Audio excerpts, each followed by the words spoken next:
Bonjour, vous écoutez le podcast de Virage. On vous donne des pistes pour aller de l'avant et ça se fait parfois à contre-courant. Si face à un problème, quel qu'il soit, vous vous êtes déjà dit « j'ai tout essayé, rien ne va, je ne sais plus quoi faire », alors vous êtes au bon endroit.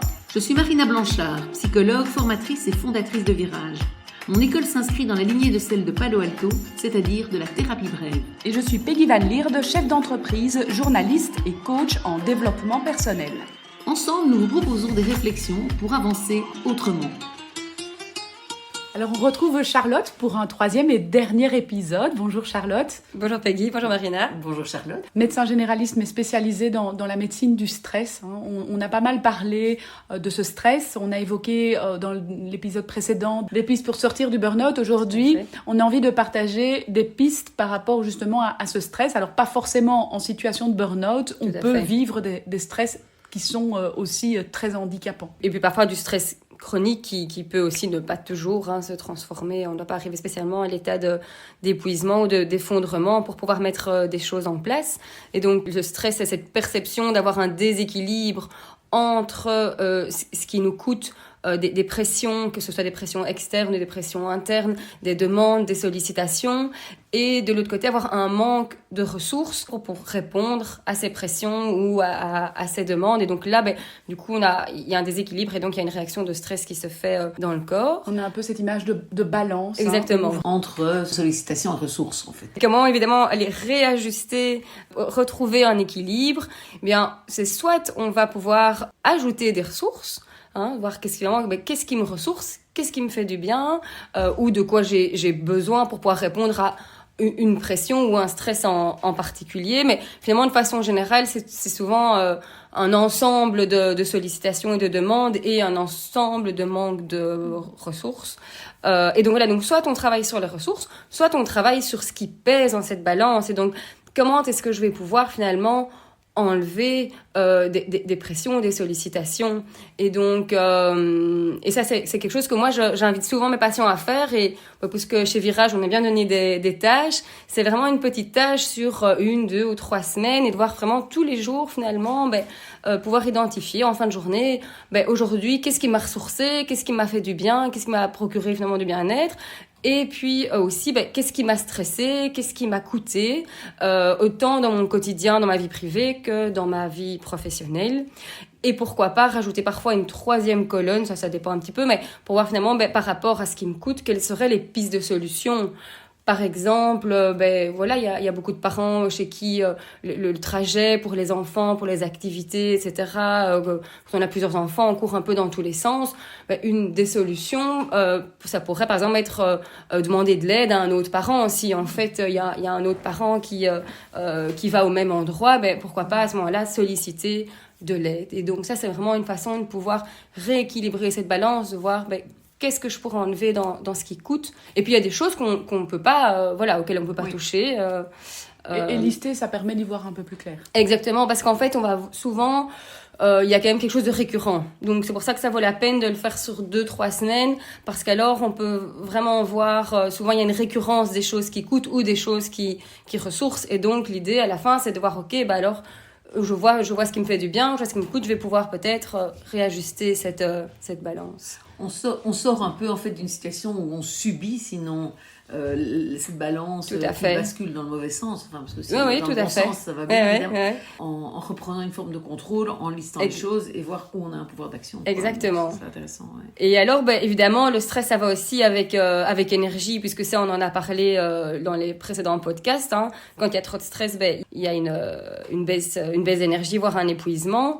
On associe aussi parfois cette balance un peu à notre réservoir aussi de bien-être, de notre bien-être, notre énergie. Et là aussi, il y a qu'est-ce qui vient en fait nous remplir, qu'est-ce qui vient remplir finalement ce réservoir. Et de l'autre côté, qu'est-ce qui va le vider? D'un côté, il y a des pressions, un peu comme une machine à café italienne, là où on pousse. Donc ce sont les pressions qui peuvent venir de l'entourage, du travail, les pressions externes. Ou de soi-même. Exactement, ou les pressions internes propres à soi-même.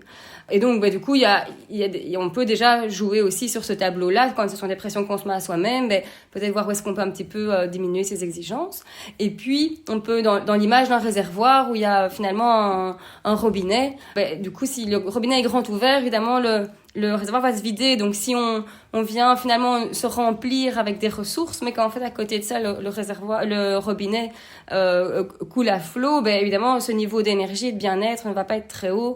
Et donc, comment un petit peu fermer ce robinet? C'est vraiment ce qu'on appelle l'assertivité. Et donc, c'est en fait, apprendre à dire non, apprendre à mettre des limites. Et donc voilà, donc ça c'est les deux choses de nouveau sur lesquelles on peut jouer pour pouvoir réguler, c'est les ressources, qu'est-ce qui vient nous combler et sur quoi est-ce que je peux jouer au niveau des pressions internes, externes ou dans mon assertivité. Et apprendre à dire non, c'est aussi par petites étapes parce que bon voilà, quand on a toujours appris à dire oui, c'est pas facile et donc l'image du robinet c'est aussi de se dire on n'est pas obligé de le fermer directement. Exactement. Tout à fait, mais on doit essayer de doser le flux. Et donc ça bien sûr, et après ça s'expérimente, c'est pouvoir identifier petit à petit, c'est vrai, là je vais et dans un endroit parfois plus confortable, si on se sent bien dans son environnement familial, tester, mais là en fait si je dis non, qu'est-ce qui se passe, et puis généralement du coup ça permet de pouvoir mettre des limites un petit peu plus loin aussi et de plus en plus apprendre à dire non, et du coup toujours aussi s'écouter. Et là je reviens sur les signaux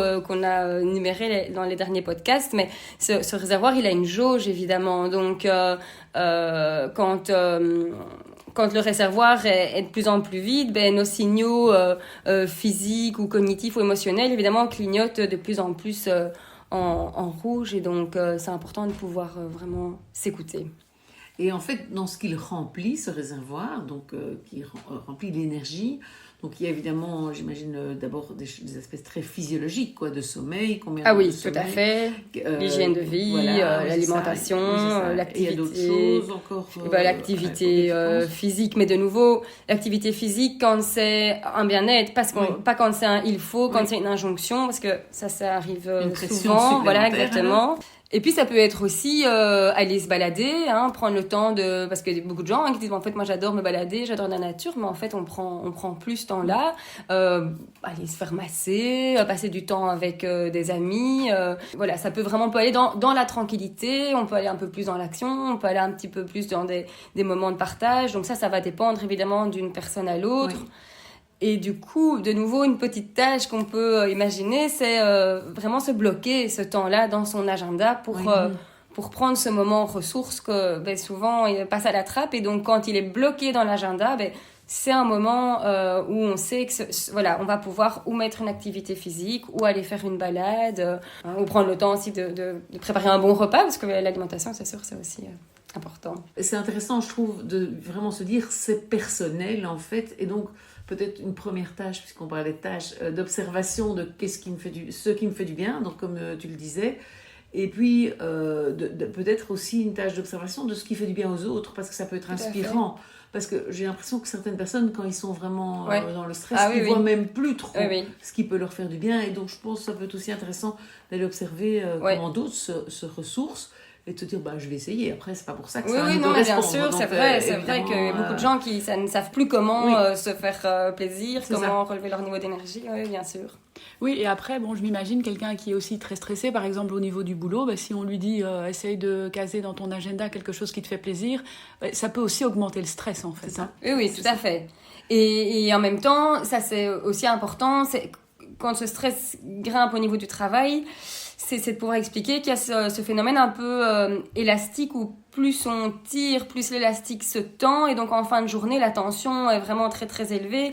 Tandis que si on arrive à remettre des petits moments de pause dans la journée, en fait, on va régulièrement détendre l'élastique et donc moins saturer le cerveau, et donc généralement on arrive à moins de tension en fin de journée. Mais c'est sûr que c'est un petit pas par petit pas pour pouvoir mettre ça en place. Et puis ça démontre bien, je trouve, ce que tu dis, Peggy, c'est que il faut pas s'attaquer que à l'énergie, mais aussi à la pression.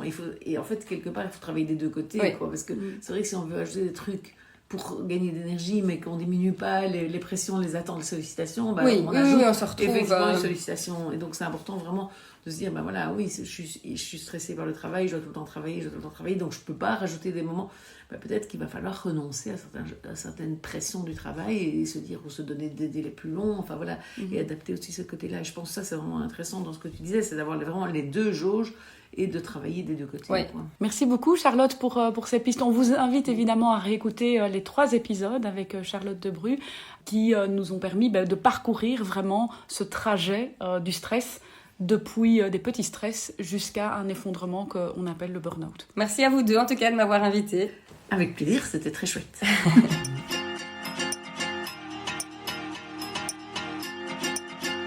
Et si vous avez vous aussi des questions à nous proposer, des sujets que vous voulez développer ou entendre développer, n'hésitez pas à nous contacter via le site de Virage.